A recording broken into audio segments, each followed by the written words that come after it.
Queridos irmãos, a paz do Senhor Jesus Cristo, estamos no nosso momento de reflexão da semana e dando continuidade à nossa série de estudos que tratam sobre os dias da criação. Nós já abordamos o primeiro dia da criação, o segundo dia da criação, o terceiro dia da criação e agora estamos no quarto dia da criação. Vamos ao texto? O texto está em Gênesis capítulo 1, versículos 14 ao 19, que descreve a criação do sol, da lua e das estrelas. E o texto nos mostra que o sol e a lua foram criados para iluminar o dia e a noite e também para determinar as estações e os dias e anos. Então, o sol e a lua não foram criados apenas para iluminar, mas para também servir de sinais, para estabelecer, determinar as estações, primavera, verão, inverno, outono, os dias e anos também, tá? Mas existe aqui, irmãos, uma complicatória com relação à criação do sol e da lua e das estrelas, que foi aqui no quarto dia. Isso parece, irmãos, contradizer o que está no versículo 1, onde diz que no princípio criou Deus os céus e a terra, ou seja, está implícito aí que Deus criou os céus, uma referência ao universo, e a terra, ou seja, a terra está inserida na criação do universo.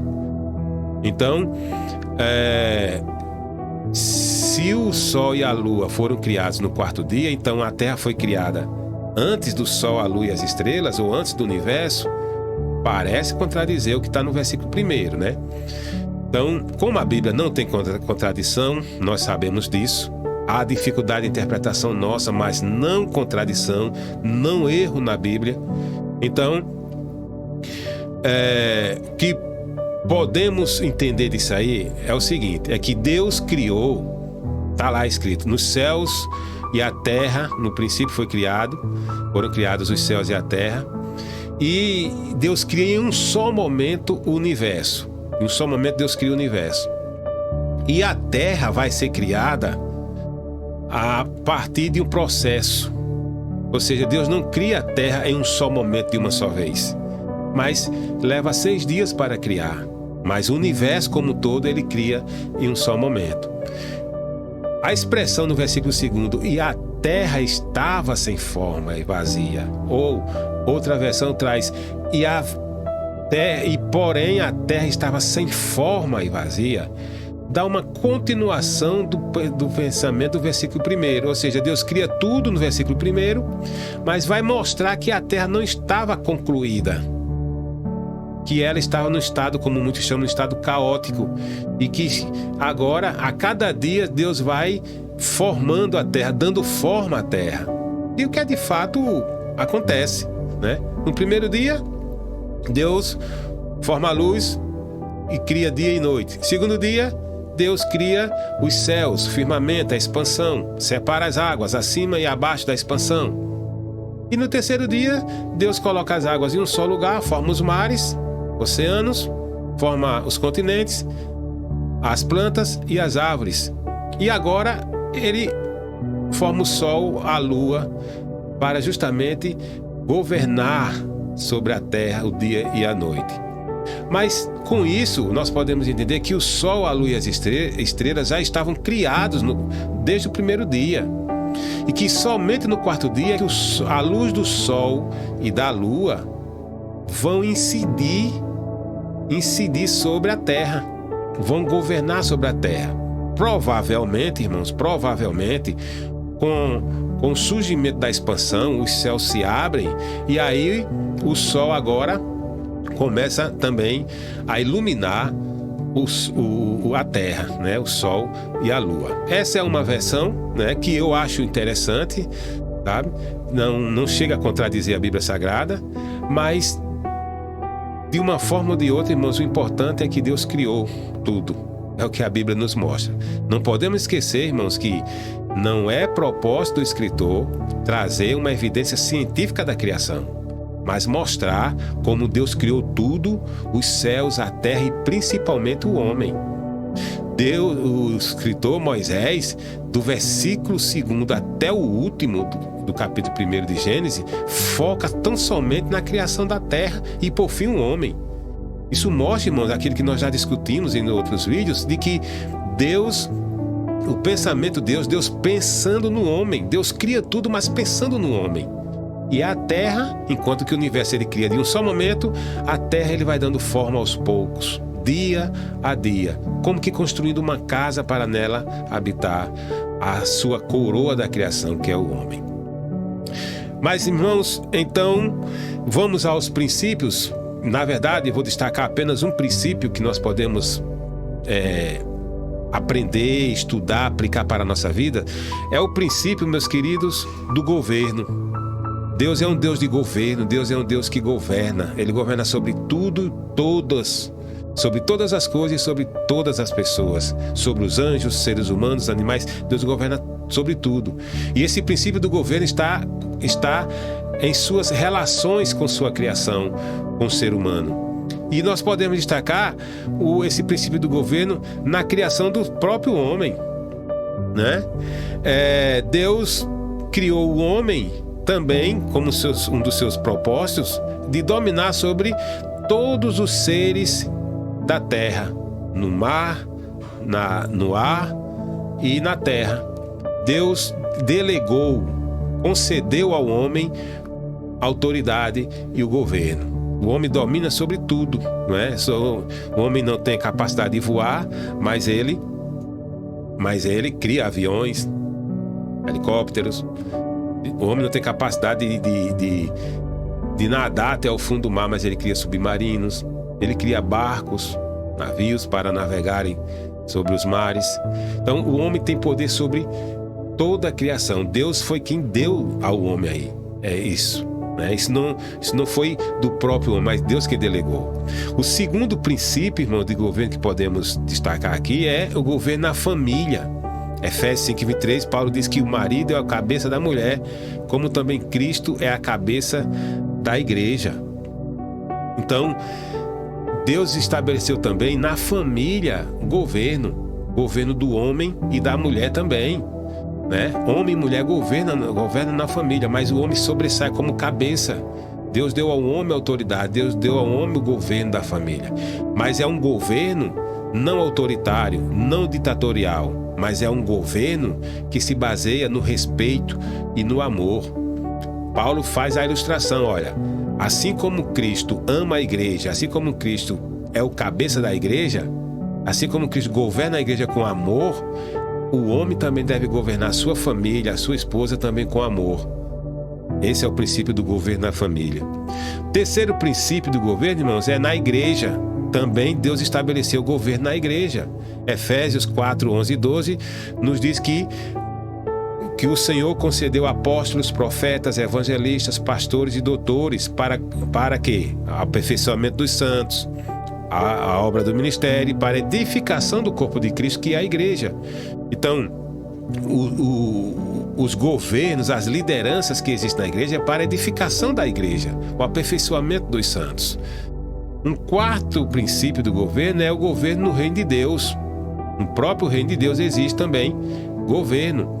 Dentre tantos dons que Paulo destaca no capítulo 12 de Romanos, ele tem o da liderança. A liderança é dada, é um dom e tem que ser exercida com zelo. O dom da liderança no reino de Deus. Então Deus escolhe pessoas para serem líderes. Nem todos vão ser líderes, né? Nem todos. A grande parte vai ser liderados, mas dentre esses Deus levanta pessoas para serem líderes. O quinto princípio, irmãos, que nós vamos ver é o governo na sociedade. Na sociedade, Deus estabeleceu autoridade. As autoridades que existem hoje foram estabelecidas por Deus, Romanos 13:1. Então, os governos que existem nas nações foram estabelecidos por Deus. Agora, lembrando que isso não significa que Deus estabeleceu as pessoas para assumirem o cargo de reis, príncipes, de presidentes. Não. Isso aqui não se refere a pessoa. Isso não significa dizer que Deus foi quem colocou determinada pessoa para governar uma nação, mas que Deus foi quem deu aquela autoridade para governar, tá? Porque nós vemos aí pessoas que não tem nada a ver com os princípios de Deus, né, para governar as nações. Mas em alguns casos, na história da humanidade, Deus estabeleceu reis para governar também. Então, Deus querendo, estabelece as pessoas, mas de fato é que as autoridades, os governos foram estabelecidos por Deus. Um outro governo é o governo na Trindade. Nós vemos o governo de Deus na Trindade, irmãos. Entre as pessoas da Trindade existe submissão do Filho ao Pai, quando Jesus diz que ele foi enviado pelo Pai, né? E aquele que envia é maior do que o enviado, e submissão do Espírito Santo ao Pai e ao Filho. O Espírito Santo sendo enviado pelo Pai também, e o Espírito Santo glorificando ao Filho. Então nós vemos aqui uma submissão dessas duas pessoas da Trindade ao Pai. Agora, essa submissão, irmãos, entenda-se que não se refere ao ser de Deus, tá?